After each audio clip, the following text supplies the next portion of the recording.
кој дозволил пепелта од рек Битола неконтролирано да се разнесува низ Пелагониската котлина, зошто има отстапување од главниот рударски проект, како што констатираше Државниот инспекторат за заштита на животната средина при надзорот на 26 март, кога на одлагалиштето затекнал поголема количина на несоодветно депонирана пепел. И чија е одговорноста за тоа? На овие прашања треба да одговори истрагата на обвинителството во Битола, кој оформи предмет и врши проверки. Дали се запазени сите прописи за заштита на животната средина при одлагање на пепелта во рек Битола? Дали било предизвикано загадување и дали било загрозено здравието на граѓаните?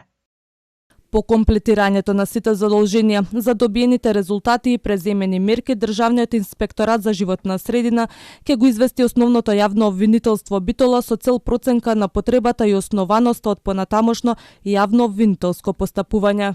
Обвинителството го оформи предметот по бурните реакции во јавноста изминатиот месец, кога километарски облак прашина се разнесуваше низ Пелагонија. Појава видлива и од Битола, а граѓаните загрижени прашуваа зошто некој си поигрува со нивното здравје.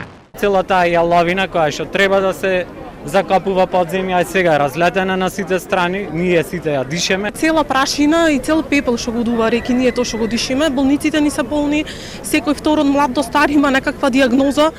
Од рек Битола минатиот месец категорично тврдеа дека се почитуваат сите протоколи при одлагањето на пепелта, но сега велат инспекторатот затекнал поголеми количини на пепел на одлагалиштето кои отстапуваат од пропишаните во главниот рударски проект и им наложил во рок од 30 дена соодветно да бидат одложени во касета и посипани со земја, согласно протоколот. Поголем дел од оваа пепел веќе е одстранета, а интензивно се работи и на одстранување на останатите количини, велат од рек Битола.